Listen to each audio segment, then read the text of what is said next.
assignments, doubts, exams. We have got you back. EduPlanner make every chapter easy to understand. Stay tuned, learn more, grow with us.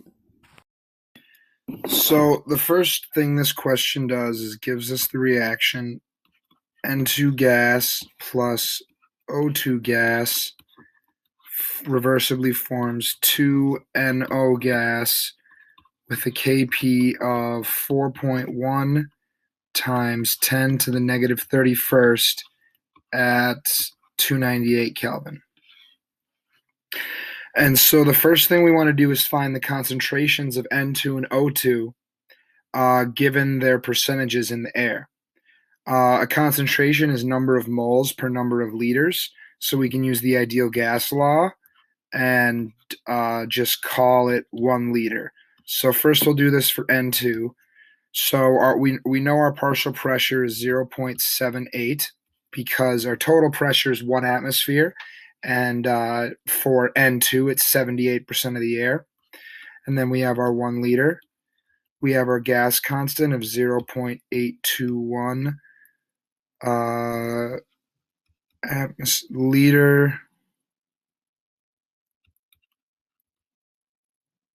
liter atmospheres per mole Kelvin. There we go. And then our temperature of 298 Kelvin. And so when we do this, we get that we have 0.0319 moles of N2, and since our ideal gas constant used 1 liter, that is also the molarity. And so I'll go to a new page now and do the same thing for O2. So we have N equals PV over RT. We have our pressure this time is 0.21 because the air is 21% and the total pressure is 1 atmosphere. Our same 1 liter, our same R value, and our same temperature, 298 Kelvin. And so when we do this, we get a concentration of 0.00858 moles of O2. And so that's the answer to the first two questions. We have our N2 molarity is 0.0319 moles per liter, and our O2 is 0.00858 moles per liter.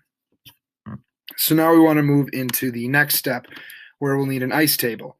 So I'll rewrite the reaction. We have N2 gas plus O2 gas reversibly forming 2NO gas.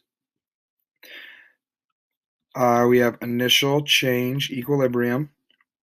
We initially have 0.78 atmospheres of N2, 0.21 atmospheres of O2, and 0 atmospheres of NO. And so we minus x here, add 2x here because of the 2. And now we have our equilibrium concentration, 0.78 minus x, 0.21 minus x, and 2x. And so now I'll go to a new page again and use our equation for Kp, which we're given. So we have the partial pressure of NO squared over the partial pressure of N2 and the partial pressure of O2. And we know that's equal to 4.1 times 10 to the minus 31st. We plug in our values here, so we have 2x squared over 0.78 minus x and 0.21 minus x.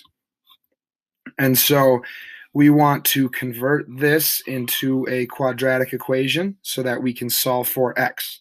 And so when we convert that into a quadratic equation, we end up with minus 4x squared minus 4.059 times 10 to the minus 31st x plus 6.7158 times 10 to the minus 32nd equals 0. And so when we do this quadratically and solve for x, we end up with 1.29574 times 10 to the minus 16. And the reason I'm keeping so many sig figs is just because these are very small numbers, and so small changes in the sig figs can result in large changes in the end result. And so now I'll go to a new page again, and now we can find the partial pressure of NO. It's 2x. We found that earlier from our ice table. So that's 2 times 1.29574 times 10 to the minus 16th. And that is equal to 2.59148 times 10 to the minus 16th atmospheres. So this is our partial pressure of N2, or of NO. Now that we have our partial pressure of NO, we can find our number of moles of NO per liter, and then convert our moles per liter into the molecules per centimeter cubed that the problem requests. So again, we have N equals PV over RT. We have our pressure right here, 2.59148 times 10 to the minus 16th. We have our volume of 1 liter, and we divide that by our R value of 0.0821, and then our temperature, 298. And when we do this, we get that we have 1.0592 times 10 to the minus 17th moles of NO. And we can just divide that by our 1 liter, and now we have our concentration in moles per liter. Excuse me. So the last thing we need to do is convert that moles per liter into molecules per centimeter cubed. And so we take our 1.0592 times 10 to the minus 17th moles per liter. First thing we want to do is convert moles into molecules. And so we know that for 1 mole, we have Avogadro's number of molecules, 6.022 times 10 to the 23rd. Molecules. And then now that we have gotten rid of moles, we want to get rid of liters.